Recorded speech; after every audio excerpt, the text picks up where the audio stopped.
Hello student, आपण बघत आहे इलेक्ट्रोस्टॅटिक्स आणि इलेक्ट्रोस्टॅटिक्समध्ये आपण डिस्कस करत आहे about electric potential energy.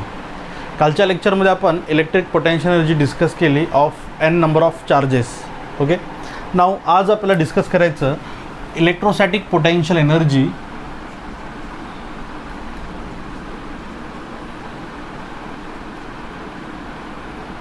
Electrostatic potential energy of single charge in external electric field. एखाद्या एक्सटर्नल इलेक्ट्रिक फील्डमध्ये जर आपण एक सिंगल चार्ज प्लेस करत असेल तर आपल्याला फाइंड आउट करायची त्याची इलेक्ट्रोस्टॅटिक पोटेन्शियल एनर्जी किती आहे. आलं लक्षात? त्यासाठी आपण सपोज कन्सिडर करत आहे एक एक्सटर्नल इलेक्ट्रिक फील्ड आपण कन्सिडर करत आहे की ज्या एक्सटर्नल इलेक्ट्रिक फील्डची इलेक्ट्रिक इंटेन्सिटी आपण कन्सिडर करत आहे ॲट ए गिव्हन पॉईंट आपण लेट कन्सिडर केली ई आहे आणि त्याच पॉईंटवर इलेक्ट्रिक फील्डचं इलेक्ट्रिक पोटेन्शियल आपण कन्सिडर करत आहे व्ही आहे.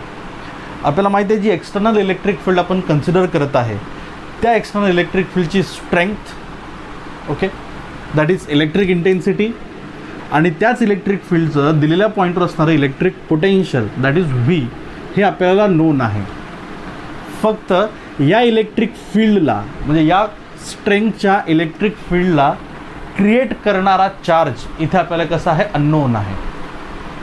आहे लक्षात? बट आपल्याला माहीत आहे की ही जी एक्सटर्नल इलेक्ट्रिक फील्ड आहे या एक्सटर्नल इलेक्ट्रिक फील्डमधल्या ज्याही पॉईंटवर आपण हा सिंगल चार्ज प्लेस करत आहे त्या पॉईंटचं इलेक्ट्रिक पोटेन्शियल इथे आपल्याला दिलेलं आहे व्ही आहे. ओके, अशा पॉईंटवर जर आपण एक सिंगल चार्ज की ज्याचं मॅग्निट्यूड आपण सपोज कन्सिडर करू क्यू आहे प्लेस करत असेल तर किती इलेक्ट्रोस्टॅटिक पोटेन्शियल एनर्जी तो चार्ज गेन करतो ते इथे आपल्याला डिस्कस करायचं आहे. लक्षात? मग आपण बघितलं आहे की इलेक्ट्रिक फील्ड आपण जी एक्सटर्नल कन्सिडर केली त्या इलेक्ट्रिक फील्डमधल्या या सिंगल पॉईंटचं इलेक्ट्रिक पोटेन्शियल आपण कन्सिडर करत आहे व्ही आहे.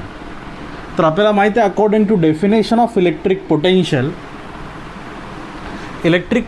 Is what the amount of work done per unit charge to bring it from infinity to given point in an electric field is called electric potential. इथे आपल्याला माहीत आहे let आपण consider करू let V and E be the electric potential and electric intensity at a given point where an external charge and external charge small q is to be placed. Okay, then by definition of electric potential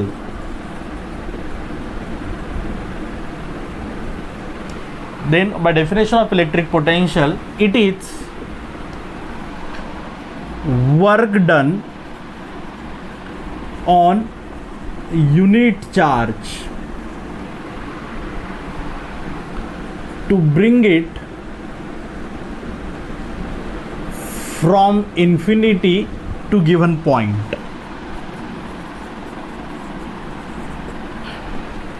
Therefore the total work done in moving charge q from infinity to given point will be.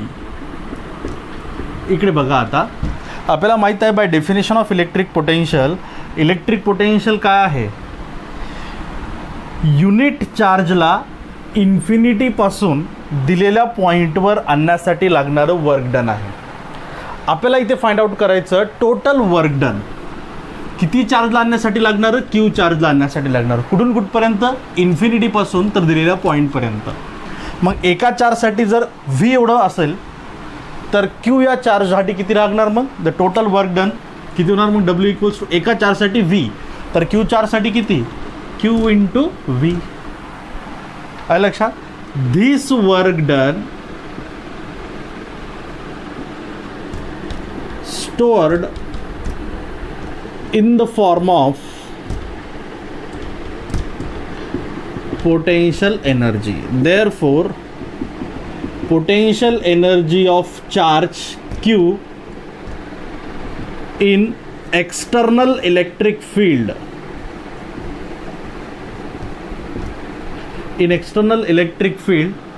of intensity E and potential V will be U equals to, हेच work done stored होत आहे electric potential एनर्जीच्या फॉर्ममध्ये, that is Q into V. This is a potential energy of a single charge Q when placed in external electric field of potential V. इथे आपल्याला माहिती आहे जी external electric field आपण assume करत आहे, ही एक्सटर्नल इलेक्ट्रिक फील्ड आपण ज्या चार्जनी क्रिएट केलेली आहे तो चार्ज इथे आपल्याला अननोन आहे. पण जी एक्सटर्नल इलेक्ट्रिक फील्ड आहे तिची आपल्याला स्ट्रेंथ माहीत आहे, इंटेन्सिटी ई आहे आणि पोटेन्शियल व्ही आहे, पण तिला प्रोड्यूस करणारा चार्ज इथे अननोन आहे. आहे लक्षात? आणि आपल्याला माहिती आहे capital E and V with the electric intensity and electric potential of that external electric field at a given point, की ज्या पॉईंटवर आपण क्यू या चार्जला काय करता इथे प्लेस करत आहे आणि एवढी अमाऊंट ऑफ पोटेन्शियल जी तो आपल्याला गेन करताना दिसत आहे. कळलं का सगळ्यांना? आहे this is electric potential energy of single charge in external electric field. एखाद्या बाहेरच्या इलेक्ट्रिक फील्डमध्ये एक छोटा चार्ज क्यू जर आपण प्लेस करत असेल तर त्याला तिथे मिळणारी एनर्जी राहते क्यू इंटू व्ही. कळलं इथपर्यंत? हे ओके. नाव नेक्स्ट आर्टिकल इथे आपल्याला बघता येणार, सेमच आहे बट ऑफ ओनली 2 चार्जेस घेऊ.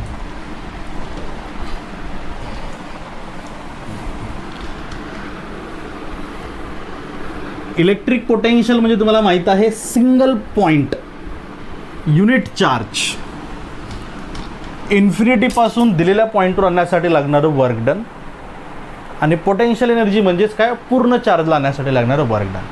म्हणून पूर्ण चार्जला आणण्यासाठी लागणारं work done is equal to charge multiplied by electric potential at that point. Now आता आपल्याला फाइंड आउट करायचं same electric potential energy of 2 charges in external electric field. जर एखाद्या एक्सटर्नल इलेक्ट्रिक फील्डमध्ये आपण 2 चार्ज ठेवत असेल तर आपल्याला फाइंड आउट करायची त्या सिस्टमची असणारी इलेक्ट्रिक पोटेन्शियल एनर्जी किती आहे.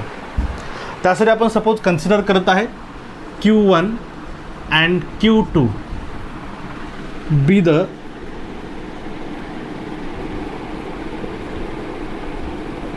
two charges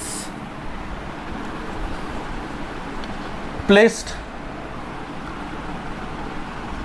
at any point in electric field. Okay.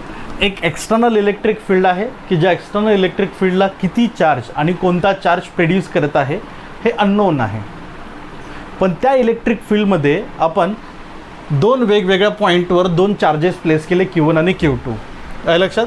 Any 2 points की ज्या कुठल्याही 2 पॉईंटवर आपण कन्सिडर करत आहे. And R1 and R2 be the position vectors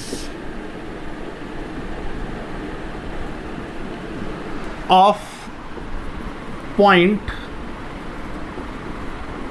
on which these charges Q1 and Q2 are placed. काय कन्सिडर करता आपण? लक्ष द्या इकडे. R1 आणि R2 हे काय घेतलेत आपण? दोन चार्जेस ज्या ज्या पॉईंटवर आपण प्लेस करत आहे एक्सटर्नल इलेक्ट्रिक फील्डमध्ये, त्या एक्सटर्नल इलेक्ट्रिक फील्डचे पोझिशन वेक्टर्स आहेत R1 आणि R2. आहे लक्षात? कळते इथपर्यंत? Okay. Now to be the electric potentials at those points, okay, where charges Q1 and Q2 are placed. Okay. नाव आपल्याला माहिती आहे V1 हे अशा पॉईंटचं पोटेन्शियल आहे ज्या पॉईंटवर आपण किती चार्ज प्लेस करत आहे Q1. त्यामुळे हा Q1 चार्ज V1 पोटेन्शियल असणाऱ्या पॉईंटवर जेव्हा आपण प्लेस करतो तेव्हा total amount of work done आपल्याला काय लागणार इथे, मग देअरफॉर इथे लिहिता येईल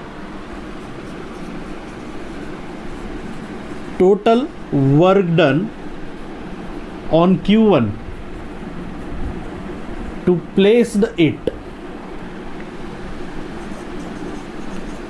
from infinity to position R1 is, सांगा काय राहणार मग, W इक्वल्स टू किंवा W1 इक्वल्स टू. आता बघा पोटेन्शियल म्हणजे काय, युनिट चार्जला आणण्यासाठी लागणारं वर्क. आपल्याला किती चार्ज आणायचा Q1, देअरफॉर काय होणार हे मग वर्क डन Q1 V1. याला कन्सिडर करू आपण इक्वेशन नंबर 1. कळलंय? सिमिलरली असंच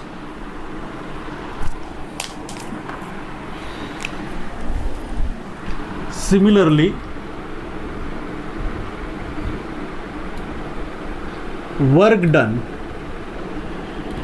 on Q2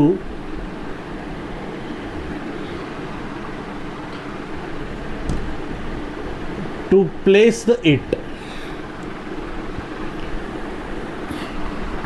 it from infinity to R2 will be, हे W2 घेऊ आपण. किती राहणार, पोटेन्शियल आहे V2 आणि चार्ज किती आहे Q2, देअरफॉर त्यासाठी लागणारं वर्क डन किती होणार Q2 इंटू V2. याला कन्सिडर करू आपण इक्वेशन नंबर 2. बघा आता इक्वेशन 1 काय आहे, इन्फिनिटीपासून R1 या पोझिशनवर Q1 चार्जला ठेवण्यासाठी लागणारं वर्क डन. इक्वेशन नंबर 2 काय आहे, इन्फिनिटीपासून Q2 या चार्जला R2 या पोझिशनवर ठेवण्यासाठी लागणारं वर्क डन.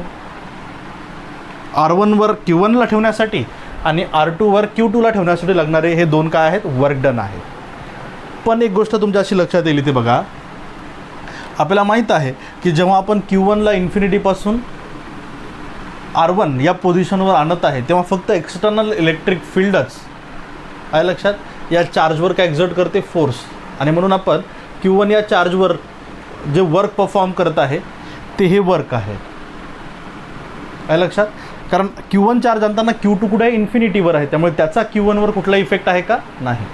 इथे बघा सपोज फिगर कन्सिडर करू आपण. ओके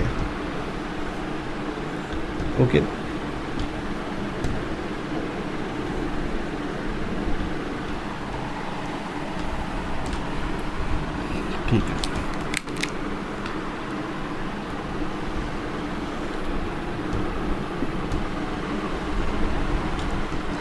ओके 3 कोऑर्डिनेट ॲक्सिस आहे. पहिले आपण घेतलं सपोज इथे घेऊ आपण position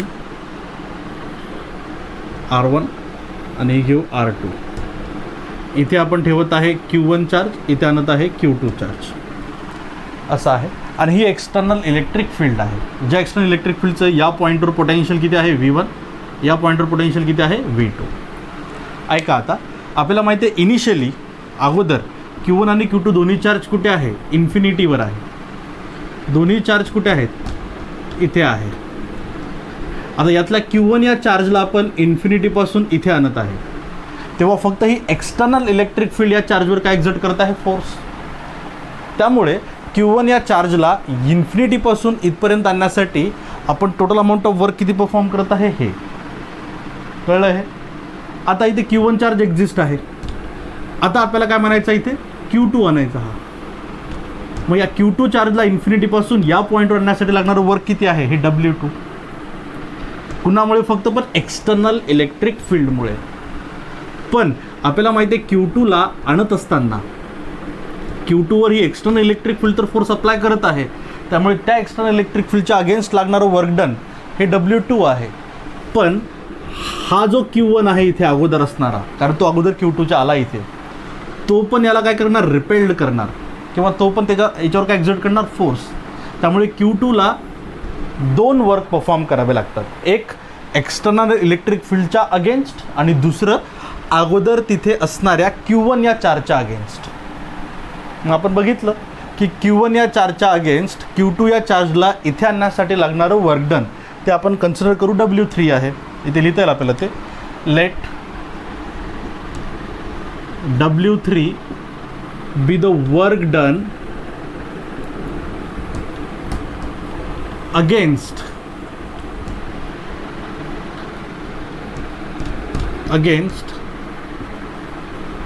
electrostatic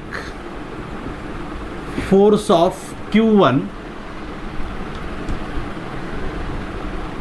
on Q3. Okay, Q1च्या इलेक्ट्रोस्टॅटिक फोर्सच्या अगेन्स्ट Q2ला या पॉईंटवर ठेवण्यासाठी लागणारं वर्कडन किती आहे, W3 आहे लक्षात. आणि हे W3 इक्वल्स टू आपल्याला इथे लिहिता येणार. मग W3 इक्वल्स टू आता या दोघांमधलं डिस्टन्स घेऊ आपण, R12 आहे, हे R1 हे R2, हे किती आहे, R12 आपण बघितलेलं आहे. मग 2 चार्जेस ज्यांचे मॅग्निट्यूड आहेत Q1 आणि Q2 की जे सेपरेट झालेले आहेत R12 या डिस्टन्सने लक्षात, त्यांच्या सिस्टीमला क्रिएट करण्यासाठी लागणारं वर्क डन किती राहते. मग आपण बघितलं Q1 × Q2 अपॉन 4πε0 R12 येणार, Q1 Q2 अपॉन 4πε0 R12. याला कन्सिडर करू आपण इक्वेशन नंबर 3 लक्षात. देअरफॉर इथे लिहिता येईल आपल्याला, मग total work done on 2 charges in external electric field. लक्ष द्या, आता हे W1 काय आहे, इन्फिनिटीपासून या पॉईंटवर Q1 चार्जला आणण्यासाठी लागणारं वर्क. W2 काय आहे, इन्फिनिटीपासून Q2 या चार्जला या पॉईंटवर आणण्यासाठी लागणारं वर्क. W3 काय आहे, Q1च्या विरुद्ध Q2ला इथे ठेवण्यासाठी लागणारं वर्क आहे. त्यामुळे टोटल आपल्याला जर वर्क काढायचं असेल तर या सगळ्या टोटलची काय करावं, वर्कचे काय करावं, addition. 2 charges in external electric field is काय राहणार मग, W which is equal to W1 plus W2 plus W3 and it is equal to W1 किती आहे, Q1 V1, W2 किती आहे, Q2 V2 plus Q1 Q2 upon 4πε0 R12. हे आहे ते टोटल वर्क डन. आणि आपल्याला माहिती आहे this work done stored in the given system in the form of its potential energy. Therefore potential energy of the given system is given by U and it is equal to Q1 V1 plus Q2 V2 plus Q1 into Q2 upon 4πε0 R12. इथे R12 काय आहे, distance between 2 charges Q1 and Q2. कळलं का तुम्हाला. हे काय घेतलं आपण, इथे बघा ही फिगरहून तुम्हाला लक्षात येईल अजून क्लिअरली. आपल्याला माहिती आहे एक्सटर्नल इलेक्ट्रिक फील्ड इथे प्रेझेंट आहे, की ज्या एक्सटर्नल इलेक्ट्रिक फील्डचं या पॉईंटवर पोटेन्शियल आहे V1 आणि या पॉईंटवर पोटेन्शियल आहे V2. इन्फिनिटीपासून Q1 या चार्जला या पॉईंटवर आणण्यासाठी लागणारं वर्क, तर एका चार्जला आणण्यासाठी लागणारं वर्क V1 आहे, आपल्याला काढायचं Q1 या चार्जला आणण्यासाठी लागणारं वर्क, जे होणार किती, Q1 × V1 आहे लक्षात. आता Q2 हा जो चार्ज आहे त्याला जर इथे आणायचा असेल तर आपल्याला माहिती आहे एक्सटर्नल इलेक्ट्रिक फील्ड Q2ला फोर्स अप्लाय करत आहे आणि अगोदर तिथे असलेला Q1 चार्ज पण त्याच्यावर काय एक्झर्ट करत आहे, फोर्स. त्यामुळे Q2 या चार्जला 2 वर्क परफॉर्म करावं लागतात, 2 फोर्सेसच्या अगेन्स्ट, एक एक्सटर्नल इलेक्ट्रिक फील्डच्या अगेन्स्ट आणि दुसरं Q1 या चार्जच्या अगेन्स्ट. मग एक्सटर्नल इलेक्ट्रिक फील्डच्या अगेन्स्ट इथे वर्क डन किती आहे, Q2 × V2. आणि Q1च्या अगेन्स्ट वर्क डन किती आहे, Q1 Q2 अपॉन 4πε0 R12. त्यामुळे पूर्ण सिस्टीम क्रिएट होण्यासाठी एक्सटर्नल इलेक्ट्रिक फील्डमधल्या दिलेल्या पॉईंटवर ठेवलेले हे दोन चार्जेस यांची सिस्टम क्रिएट होण्यासाठी टोटल वर्क डन हे तिघांची करायला ॲडिशन, आणि हेच वर्क डन या सिस्टममध्ये स्टोर्ड होते तिची पोटेन्शियल एनर्जी म्हणून. And therefore the total potential energy of two charges in external electric field is given by this, where V1 and V2 काय आहेत, electric potentials at a given point of external electric field, की ज्यावर Q1 आणि Q2 हे दोन charge आपण place करत आहे. R12 काय आहे, Q1 आणि Q2 या दोन चार्जेसमधलं सेपरेशन आहे. आलं लक्षात. This is electric potential of two charges in external electric field. Thank you.